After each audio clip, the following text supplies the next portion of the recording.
欢迎收看频道 DH 娱乐新闻，订阅频道，不要错过当天最热门的新闻。我们今天的时事通讯涵盖以下内容，请多多指点我的后半生。到了最后，我才明白肖战为什么羡慕顾伟的生活。这部小甜甜的电视剧，除了老林的结局比较悲惨外，其他的结局都很圆满。相信大家看完这部剧，最大的感受就是肖战太帅了，而且他真的很会接吻。肖战之前说过，顾伟是一个连他自己都无限羡慕的人。看来，影视剧中的完美人物不仅让我们这些普通人欲罢不能，也让扮演他们的演员深深沉浸其中。而看完大结局后，我突然明白了肖战为什么羡慕顾伟，因为顾威生活在一个真实的理想时空里。虽然剧中的女主角多次说顾伟小时候缺少爱，但想想顾伟小时候，我们怎么会缺少爱呢？顾威的父母都是医生，从剧中可以看出，顾威的父母也是相爱的。也就是说，他的父母在他小时候可能因为工作忙而忽略了对他的照顾，但想想谁家的孩子长大后，父母不是忙着转陀螺吗？顾威的家庭乍看之下非常富有，网友扒出顾威家里的杯子都是爱马仕的，这说明家里的其他东西可能都是名牌。顾伟送给学校的定亲信物是他爷爷当年送给他奶奶的。有网友说，这串手链可能价值几十万，这也说明顾威的爷爷很有钱。因此，顾威的童年并不缺少爱，更不缺少钱，只是家里可能比较严格，导致他的性格比较冷漠。那么，一个孩子有钱花，有人爱，这不就是所有孩子的理想童年吗？而且，顾伟的家庭有完美的遗传基因，不仅长得好，而且智商也高。他从小就长得好看，走到哪里都是人见人爱的小帅哥。人人爱花开，花开花落，童年不宜太美。顾伟从小接受良好的教育，把爱情和婚姻看得很神圣。他不喜欢的人绝不搞暧昧，喜欢的人必须结婚，回家后才能结婚。虽然这种想法看起来很老，但他足够真诚。这个世界上怎么会有人拒绝一个真诚的顾威呢？更重要的是，林志孝确实更适合做顾威的妻子。顾伟的生活很枯燥，林志孝很活泼，所以顾伟可以把生活和工作分开，更好地享受生活。顾伟的工作很忙，而林志孝是那种稳定的妻子，她理解顾伟，甚至照顾顾伟的日常生活，这样顾伟就没有后顾之忧，可以专心工作。而且，顾伟真的很喜欢林志孝。像顾伟这样的人，只要是自己选择的人，就会一直坚持下去。顾伟是一个长嘴的男主人公，如果他有任何问题，他可以与林志孝沟通。他知道有一个误解，他需要迅速解决。他愿意坐下来处理两人之间出现的问题。而林志孝也是一个长着耳朵的女主角，她可以听顾伟的话，这样两人就可以坐下来解决以后的矛盾。结婚时间长的夫妻都知道，在婚姻中能够很好的沟通是多么困难。在剧情的一开始，顾伟的医学天才就产生了。在第一次见面时，每次严医生出来谈全齐，顾医生都会反驳全齐，说他要给病人的生活质量。而在秋秋做手术时，秋秋哭着喊着说严医生不想照顾严医生。画面中的人认为严医生后期肯定会变黑。还有老板的女儿高希，她喜欢顾伟，而且喜欢了很多年。顾伟几次拒绝，甚至在公众场合让高希难堪。我以为不管是他的老板还是严医生、高医生，都会给顾伟使绊子之类的，但当顾伟的人生遭遇重大挫折时，无论是他的老板还是严医生、高医生都站在他身后，都成了他的坚强后盾。也许是我们从小看的配角都是为了砸场子而存在的，所以我们觉得严医生和高医生的形象特别的伟岸。说到底，这部剧因为有了高协和严博士，才显得如此大气。而像顾威这样的工作环境，简直是每个职场人梦寐以求的。如果世界上所有的工作场所都这么和谐，世界可能会和平很多。众所周知，我的后半生，请多多指教，是根据柏林石江的同名小说改编的。原小说中为顾威和林志胜安排了一个番外。在电视剧版的大结局中，顾威和林志胜已经结婚了，结婚意味着两人已经成为合法夫妻。此时，顾威和林之阳也已经过了7年之痒，有了一个漂亮的孩子，孩子今年3岁，已经上了幼儿园。两人甜蜜地打开林女士留下的第7封信，表示要带孩子去看她。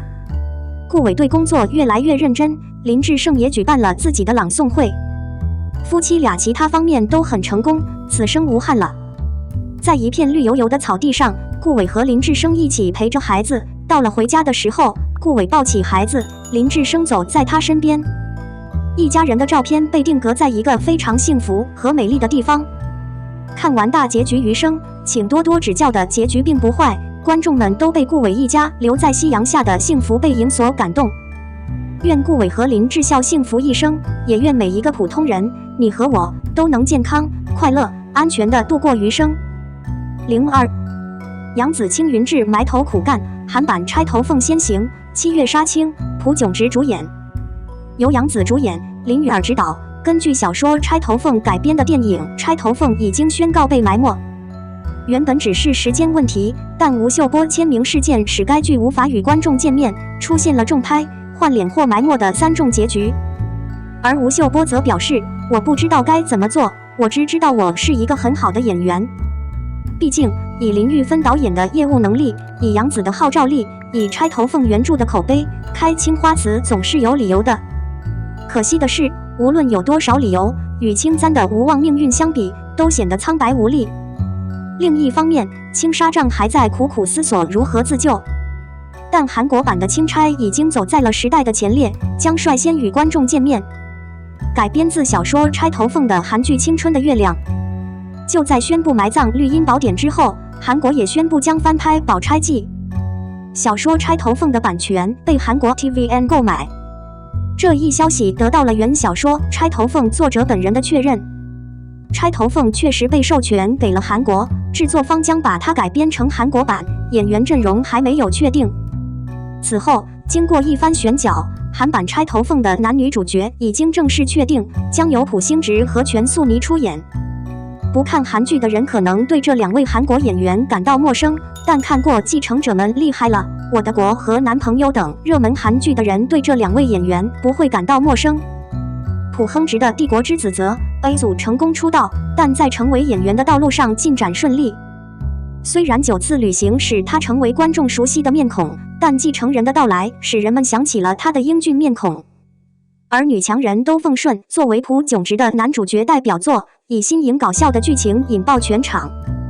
朴亨植和朴宝英更是因为身高差距的 CP 而走红。偶像剧出身的朴炯植凭借俊朗的外表和精湛的演技，完成了彻底的蜕变，在演员的道路上越走越远。虽然女主角全素妮的名气没有朴亨植大，但她也出演过很多电影和电视剧。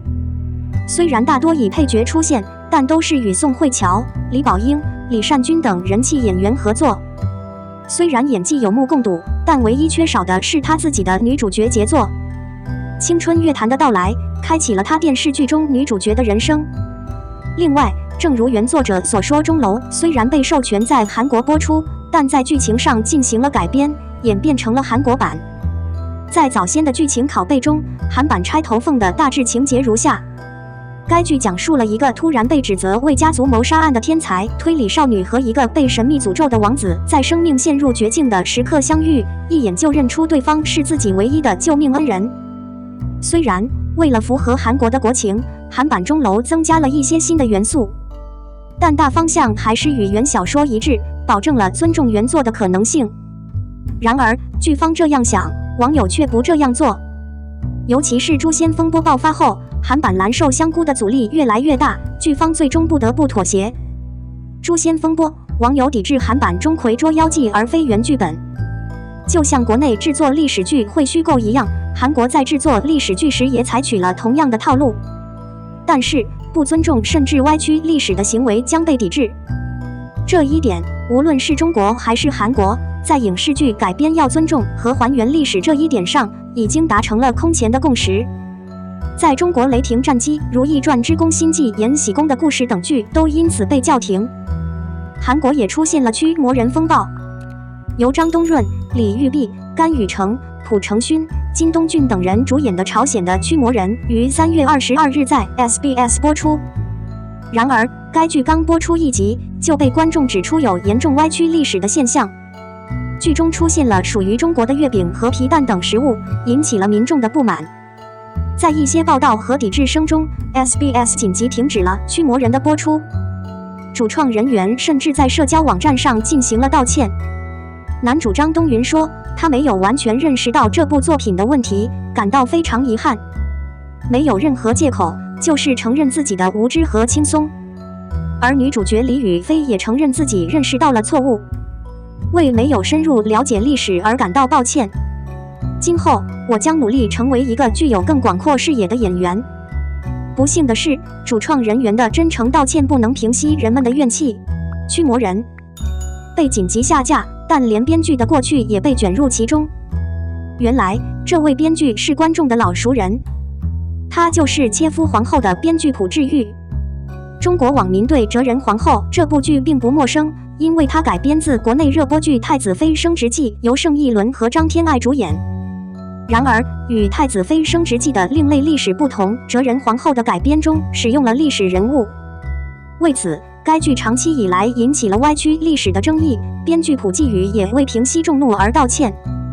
谁能想到，随着新剧《诛仙》的推出，朴继宇再次陷入歪曲历史的困境，这甚至直接导致了投资320亿元制作的《诛仙》的失败。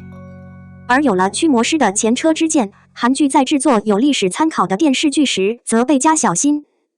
所以簪中路开拍时，制作组也直接言明将去除中国原作簪中路，变身韩国全新的纯粹的原创剧。而这样的决定，一方面是因为驱魔师风波影响，另一方面则是因为改编中国小说拍摄韩剧遭到了不少韩国网友的抵制。质疑为何要翻拍中国小说的同时，更是质疑这史剧的真实性。为此，韩版簪中路制作方称只是借由原著进行了宣传，正式制作时则启用了原创剧本。但是否确有其事，还得等《青春乐坛》正式播出后再一见分晓。毕竟买都买了，只是用以宣传，却也让人觉得匪夷所思。而该剧将于7月杀青，不日就将与观众见面。韩版的青簪录到底长啥样，已经近在眼前。簪中路作为热门小说，深受国内不少网友的喜欢。不知出口后又将变成什么样的风味？自然，中国版青簪行被埋，韩国版簪中路先行难免再次让人觉得惋惜。如今又陷入窝蜂的青簪行，不知是否还有重见天日的一天？对此你如何看？你期待韩版簪中路的播出吗？你觉得青簪行还有救吗？欢迎分享。我们的新闻部分文此结束，欢迎把你们的想法留在评论区，大家一起讨论一下。欢迎，也别忘了帮我点个赞加关注谢谢大家。